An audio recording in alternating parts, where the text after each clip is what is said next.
If you thought the battle over election laws in Washington had already reached its peak, think again.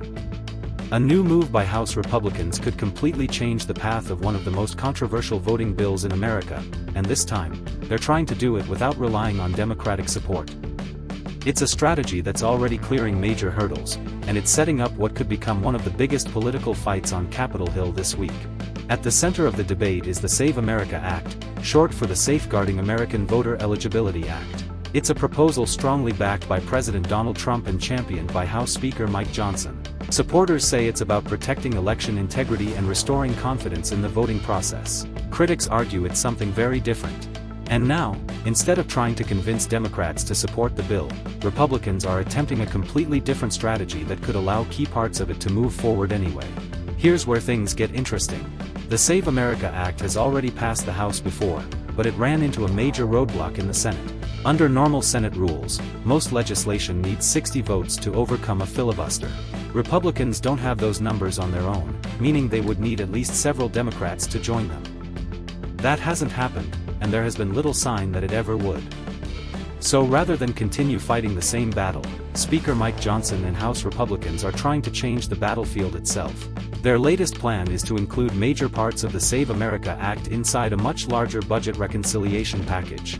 If that sounds technical, here's why it matters. Budget reconciliation follows a different set of Senate rules. Instead of requiring 60 votes, it can pass with a simple majority, allowing the party in power to move major fiscal legislation without support from the opposing party. That's a huge deal because it could allow Republicans to bypass the Democratic opposition that has blocked the election bill so far.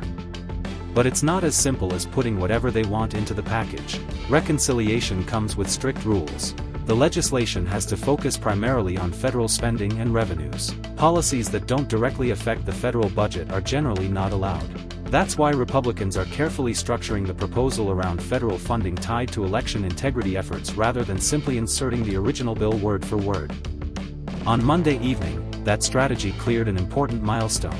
The proposal survived the House Rules Committee, a key procedural step that allows the legislation to move closer to a full House vote. While it may not grab headlines the way a final vote does, this committee approval is often the gatekeeper for major legislation. Without it, the bill doesn't even reach the House floor. Now the focus shifts to what comes next. According to the preliminary House schedule, lawmakers are expected to hold a procedural vote Tuesday afternoon. If that succeeds, debate on the legislation will begin before a final vote expected the following day. In other words, the next several days could determine whether this new Republican strategy stays alive or runs into another political wall. But that's only part of the story. The reconciliation package isn't focused solely on election policies. Republicans are combining several major priorities into one sweeping legislative proposal. Alongside election integrity funding, the bill would also provide additional military funding as the United States remains involved in its conflict with Iran. It would also include financial assistance for American farmers, another issue Republicans have emphasized repeatedly. Altogether, the package would authorize roughly $95 billion in new federal spending over the next decade. That's a significant amount of money, making this much more than just an election bill. It's becoming a broader fiscal package touching national security, agriculture, and election administration all at once. President Trump wasted little time making his position clear. Earlier Monday, he urged Republicans to advance the legislation, saying it would include as much of the Save America Act as possible, while also delivering aid to America's farmers and funding for the military. His message reinforced just how important this proposal has become for his broader legislative agenda. For Trump and many Republicans, the Save America Act represents one of their highest priorities when it comes to election policy. They argue the legislation would strengthen public confidence by requiring proof of citizenship during voter registration and implementing federal voter identification requirements. Supporters say those measures are simply common-sense protections designed to ensure that only eligible American citizens can vote in federal elections. They argue stronger verification standards would make elections more secure while increasing voter confidence regardless of political affiliation. But Democrats see the proposal very differently.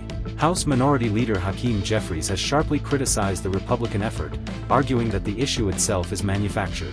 He accused President Trump of placing voter suppression ahead of issues that many Americans face every day, including housing costs, healthcare affordability, and grocery prices. Jeffries argued that focusing congressional attention on election restrictions ignores more immediate economic concerns affecting families across the country. Senate Minority Leader Chuck Schumer has been even more outspoken.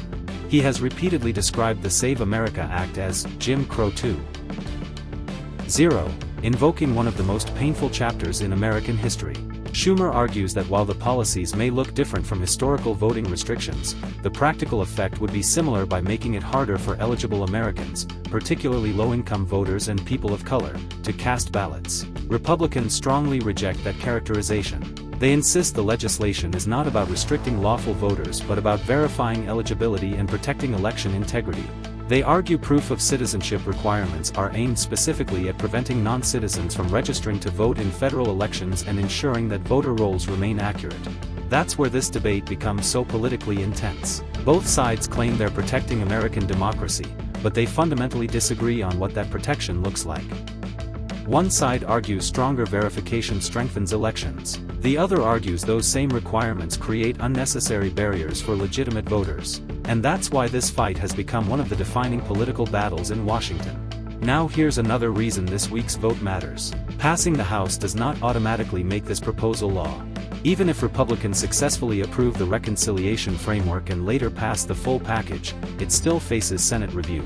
The Senate parliamentarian will examine whether each provision actually qualifies under reconciliation rules. Any sections that don't primarily affect federal spending or revenue could be removed before the legislation receives a final vote. In other words, Republicans still have significant procedural hurdles ahead, even if they succeed this week. At this point, the House vote is about much more than one bill. It's also a test of party unity. Republican leaders have spent months trying to keep their conference together while advancing President Trump's legislative priorities. Every vote matters, especially when margins are tight. Moving this package through the House would demonstrate that Republican leadership can still rally enough support behind a broad legislative agenda despite internal disagreements over spending and fiscal policy. Meanwhile, Democrats are expected to continue attacking both the substance of the election provisions and the strategy of using reconciliation to advance them. They argue that major election law changes deserve broader bipartisan debate rather than being folded into a budget package. So what does this actually mean for Americans watching all of this unfold? For supporters of stricter election laws, this could represent the strongest opportunity yet to move key voting reforms closer to becoming law. For opponents, it raises concerns about changes they believe could affect voter access and election participation. Regardless of where someone stands politically, the decisions made over the next several days could influence how election policy is debated in Congress for years to come. The outcome could also shape future battles over how far lawmakers can use the budget reconciliation process to advance priorities that extend beyond traditional fiscal issues. And perhaps that's the biggest story here.